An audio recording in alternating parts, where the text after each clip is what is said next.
Okay, but how does that reconcile with 3 then?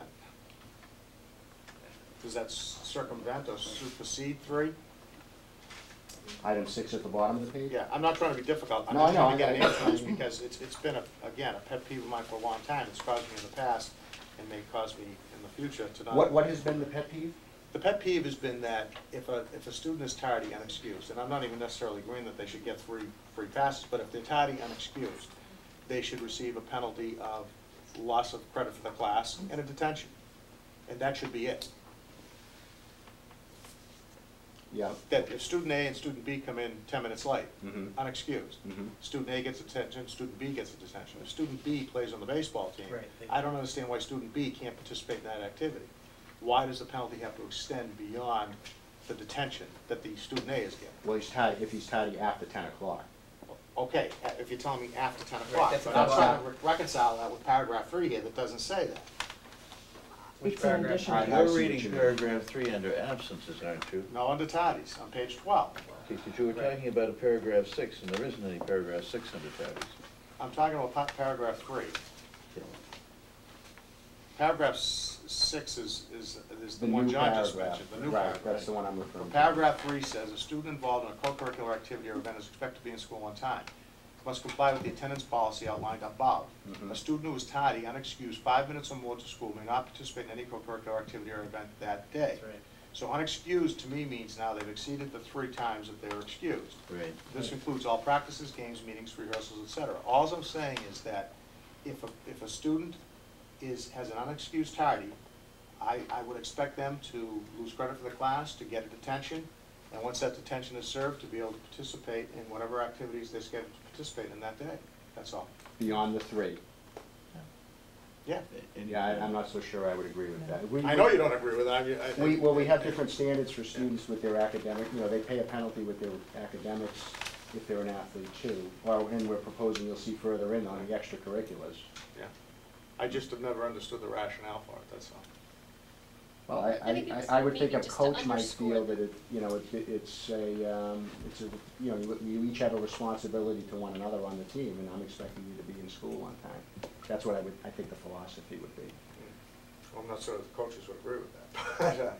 Well, But, I think it may also underscore that participating in extracurriculars and sports is a privilege, it's not a right. Yeah, You know. that's been the philosophy that's undergirded the academic piece of it too. But at any rate, I want a clarification on Yep. that because, if you read paragraph 3, I think, I just want to make sure that you can reconcile with paragraph 1. No, I'm glad we That's will, unexcused. we will. That's all. That's unexcused That's now. unexcused. Right, I understand. Okay. See, in the first, what we're talking about. I don't agree, but I understand. Okay. All right. Don't a lot of the extracurricular things start right after school? Mhm. So if they serve So the if they're detention, in they miss it detention, anyway. they'd be missing anyway. No, I wouldn't. No, I wouldn't. Yeah, some would, You have a some wouldn't. 3:30 game, Some- you have a some detention wouldn't, from yeah. 2 to 2:30. Well, that's just Body. that's just some Yeah, athletics, but, though. I mean, that means that you're penalizing the ones whose activities start right after school, and I Again, don't know. I'm just, looking for a rationale on it, that's all. I have another suggestion, Mhm. if I may. You're proposing at the bottom of page 1 that there be an introductory sentence here for the tardies about 11. punctuation and commitment are Mhm. considered. There is a similar introductory sentence at the beginning of attendance or absence. Yes, there is. At the bottom of page 10. And I'd like to suggest that that be modified to take out the tardiness piece, because you're going to be covering the tardiness piece later.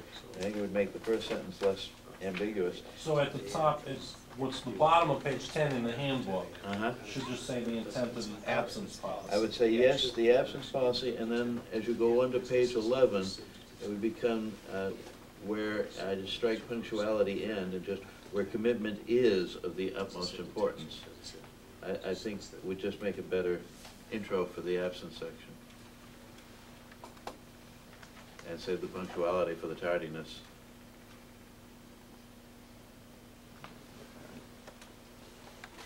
So just to get clear here, Mhm. we're saying 3 tardies are excused, Mhm. parents are still notified. Correct. Then we go to,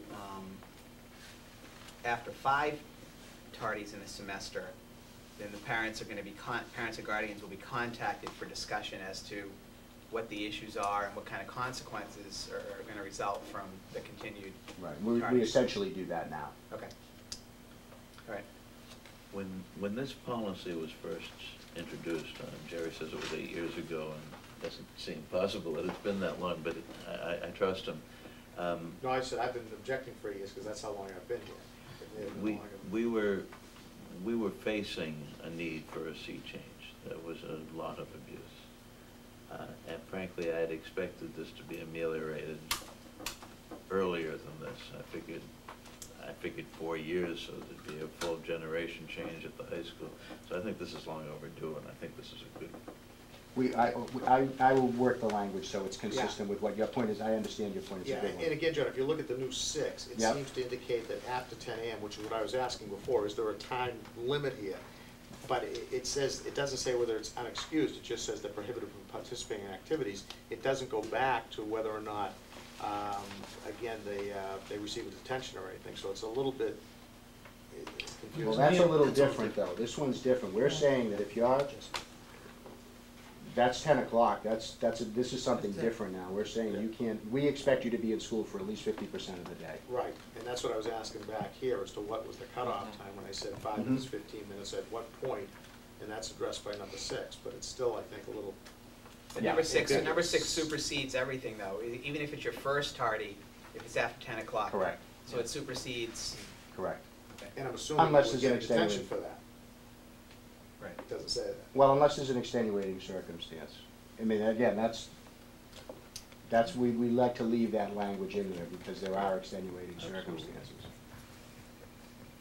Okay? So parents should be aware not to schedule any doctor or dentist appointments on the Yeah, day but of those, the- sometimes that's unavoidable. I mean, I think we're reasonable about that. It does happen. I think we're reasonable about it. When the policy was first developed, the tardy and the dismissal data, I was sitting on the committee when that happened, the data was frightening when it was put in front of us, that there was a good percentage of that high school who weren't going to school for 90 days. You know, and it was not unusual for kids to be coming to school late, or you could drive down to Denny's in Stoneham and find them having breakfast. When we changed the policy, Denny's went out of business. Yeah, it did.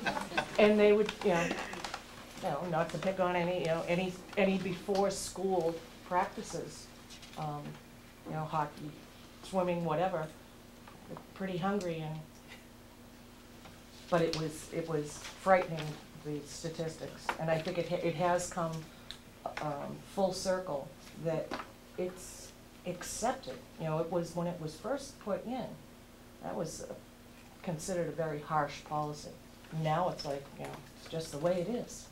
You know, it's what's expected. There was some cute comments about that in one of the speeches. Yeah. The dismissals is, you know, philosophically, it's trying to encourage the same thing. We want you to be here for the, I again, guess, extenuating circumstances. yeah, so I have a question on that. I mean, how do you determine, so if a parent schedules an important dentist, doctor, orthodontist, whatever it is, appointment 3 months in advance, Mhm. and the kid happens to play on the hockey team, Yep. and it turns out there's a hockey game on that day, Mhm. and you know how hard it can be to get an appointment with an orthodontist? Well, I know, anyway. It happens now, Mr. Webster, we get, but as long as we get the official documentation, I stated it somewhere in here that, official medical and dental notes, Okay, so in most cases, Would be that would be accepted. considered an extenuating circumstance, okay, Yep. okay, that's fine. it's on page 2, second paragraph down. It's those kinds of notes, we Okay. define those as having, as being Okay, extenuating okay, all right, circumstances. that's fine, okay. The page 19, item K, I think it's important that there are local graduation requirements, and then there are overall graduation requirements, I guess. Specifically what I'm speaking to here is that the MCAS Would be a non-local requirement for graduation. Rather than I'm local. sorry? Mhm. Rather than local, I think you might wanna put school-specific in there. I read, District. or district, because I read local and I didn't, so either, they're either district academic requirements or they're Okay. school-specific North academic Reading? requirements, or North Reading academic requirements. North Reading High Schools, Right. academic requirements? Yes. Okay. Yeah, Is this too stringent, John? Would there be ever cases when somebody might have to take an incomplete because of some medical reason or something, they're gonna finish up in the summer? I think, well, Let then them that would, walk this with their would class. apply. It would. There Yeah, was- now, That's if what it I'm was, wondering, if if you there's a, wanted to, if it should be that stringent. if there are, there are medical issues that do occur, but that does not preclude the student from meeting the graduation requirement. They Well, could still earn There credit was for the one course. student who participated in graduation who would not be allowed under this policy. I don't believe that's true. I thought he received some sort of certificate there. No, that he met our requirements, Okay, Met local requirements for graduation. but I wasn't sure about that. I just didn't- really want to think about this for a moment, if this should be an absolute, or if there should be opportunities to allow someone to walk with their class. I don't think the example you're outlining would be a student not meeting their local graduation requirements. Not having high school's academic requirements. Okay, A medical. I don't think that would preclude someone here. okay. okay. Then you have the Because discretion. credit can still be awarded under a medical. Okay, Now, we could add language that's, you know, I'm not so sure I want to go there, but I mean, if there's an extenuating circumstance, again, to be consistent with the language on the others, but I'm not so sure. That puts me in a difficult position, to be honest with you. But this is a battle that gets fought every June, and I need to have something to go back to that, so folks can understand why it's, you know, that if you, in order to participate in graduation, there's an expectation of you that you've met all your graduation requirements, and I think I need that. I'm not gonna, I'm just gonna ask David if he would weigh in, because I know Mhm. he understands both sides of this Okay. better than I do. I'm in agreement with what John is saying. I Fine. think that there, and every year, both John and I are confronted with specifically this issue. And I can also say that it was discussed in total with the school council, and the school council agreed also. Okay. I'm Fully satisfied. support him in that. Thank you, okay. Item, pages 41 and 42, item 9A, I'd like to be more consistent. We don't have any provisions now for students in extracurricular activities maintaining good academic standing, like we do for students participating in athletics. So I think the language should be consistent, that if you want to be involved in Interact, Masters, Student Council, there's an expectation that you keep your grades up as well.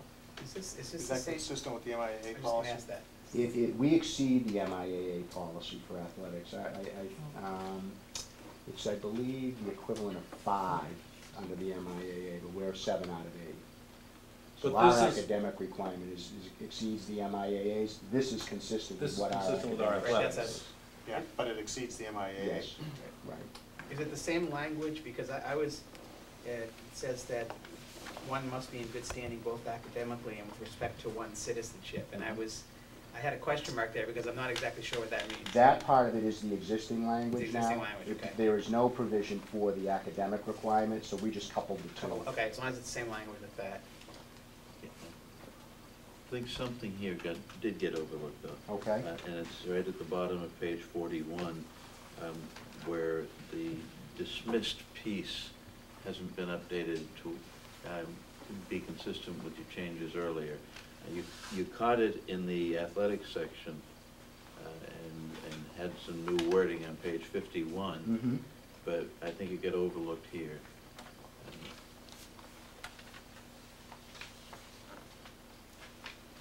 Yes, you're right. So I think this just needs to be made In the consistent. case of dismissals, the extenuating circumstances. Right, exactly. So put that in as a last sentence